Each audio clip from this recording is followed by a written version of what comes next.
Olá, amigos do Quatro Maiores, eu sou o De Lazari e trago até vocês as informações dos quatro maiores times de São Paulo. Se você é torcedor do Corinthians, do São Paulo, do Palmeiras, do Santos, seja muito bem-vindo ao nosso canal. Se você curte futebol e informação aqui, e vamos aí fazer a análise e os comentários do pós-jogo do Corinthians contra o Santo André, uma partida maluquinha, torcedor do Corinthians. O Corinthians venceu por 3-2, mas a história não foi das mais fáceis. A vitória trouxe ao Corinthians a possibilidade de ainda se classificar no Paulistão, mas a noite que parecia ser boa com a vitória da Portuguesa sobre o Mirassol, trouxe a vitória da Inter de Limeira sobre o Ituano. Assim, a Inter de Limeira se classificou e eliminou o Corinthians. Nós vamos analisar aqui por que o Corinthians foi eliminado e falar, claro, da partida entre Corinthians e Santo André.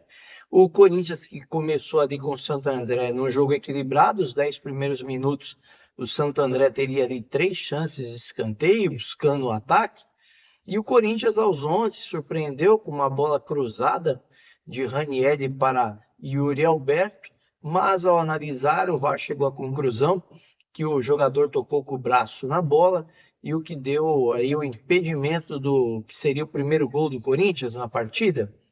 A partida seguiu muito movimentada, com boas ações das duas partidas, dos dois times, aliás, ambos buscando a vitória. E aí o Corinthians, que buscou fortemente num lance de saída de bola do Santo André, afastando da sua zaga, o Fagner achou um lindo lançamento para o Michael, que dominou a categoria e deu um tapa abrindo 1-0 para o Corinthians.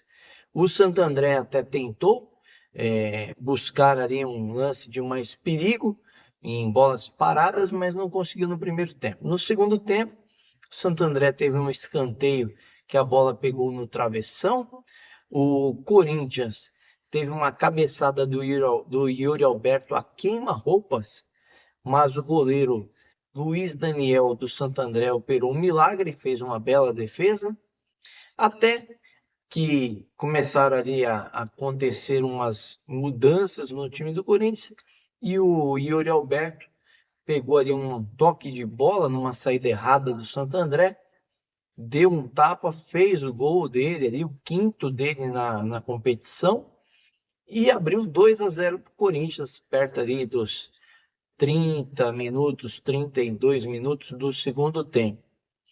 Com isso, a torcida que compareceu para variar em grande número, né, lá na Neoquímica Arena, fez a sua parte, empurrou o time, estava já praticamente comemorando a vitória, quando o Santo André, no escanteio, viu ali o Michel Bruno fazer um gol numa bola raspada na primeira trave, né? Ele só teve o trabalho de pôr o corpo na bola e fazer o gol.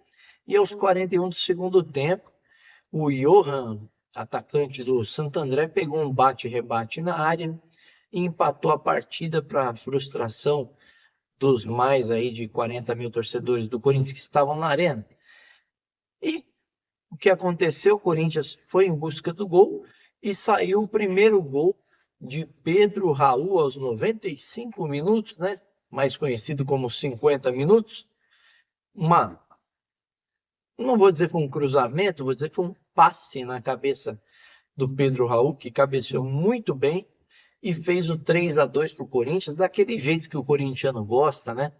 No finzinho, inclusive o treinador Antônio Oliveira falou que prefere uma vitória assim apertada do que aquela derrota que houve contra a Ponte, que massacrou e perdeu o jogo, né?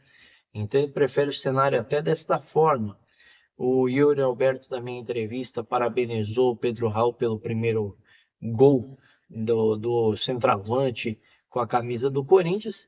O Corinthians chegou a 13 pontos na tabela, mas como eu disse, o Mirassol perdeu, ficou com 14, mas a Inter de Limeira chegou aos 17 pontos, não podendo ser mais alcançado pelo Corinthians, que já tem 13 pontos, conseguiria no máximo 16. O Mirassol até conseguiria buscar a Inter de Limeira, mas a Inter de Limeira tem uma vitória a mais, o que faz com que essas quartas de final já esteja resolvido. Só não sabemos se com mando de campo em Bragança Paulista ou em Limeira. O Bragantino se encontra em primeiro e vai jogar no domingo. O Corinthians, com essa derrota, se vê aí em algumas situações inesperadas, de certa forma, né? Porque o Corinthians volta a jogar no domingo para fechar a rodada contra o Água Santa e volta a jogar no dia 14 contra o São Bernardo, que seria o último jogo dele em março, porque no dia 14 é jogo pela Copa do Brasil. E o Corinthians pode ficar até um mês sem jogar, caso perca aí do São Bernardo, que me parece que depois do jogo do São Bernardo, antes da entrada do Campeonato Brasileiro, que será no dia 13, parece ter uma rodada ainda de Copa do Brasil nesse meio de caminho. Então o Corinthians, para seguir vivo aí, para não ficar praticamente um mês sem jogar bola, vai ficar na dependência de ganhar do São Bernardo neste confronto, que já tem 8 partidas, com 4 vitórias do Corinthians, 3 do São Bernardo e um empate. Porém, os 2 últimos jogos, o Corinthians venceu. Tristeza para a torcida do Corinthians pelo fato de não se classificar no Campeonato Paulista, mas a boa notícia é que Antônio Oliveira terá tempo suficiente para trabalhar essas questões com os jogadores, né? Da melhor forma tática, de trazer o grupo ali mais para jogar da forma que ele gosta, né? E o fato aí é que os jogadores praticamente estão todos certos para esse elenco. Deve ser esse time aí, pelo menos, para começar o brasileiro. O Rojas deve estar indo embora, tem uma reunião segunda-feira com o presidente do Corinthians. O seu contrato permitia que, se ele não recebesse, ele sairia, ele poderia sair do time, então está tudo dentro da legalidade. O presidente do Corinthians disse que vai tentar resolver isso na segunda-feira, mas o depoimento dele, assim, nota-se que ele não está tão otimista com essa questão. Tudo bem, pessoal? Ficaram bem informados? Eu lembro que eu coloquei os melhores momentos aí também da partida no outro vídeo. Se você quiser, você pode ir lá e dar aquela conferida nesse vídeo aí para ver os melhores momentos do jogo do Timão, tá bom? Se gostar, é claro, deixa aquele like maroto, como diz meu filhão, se inscreva no canal, acione o sininho de notificações. Gostou demais da conta? Compartilhe com os amigos, com a família, isso ajuda muito a gente. Valeu, um grande abraço.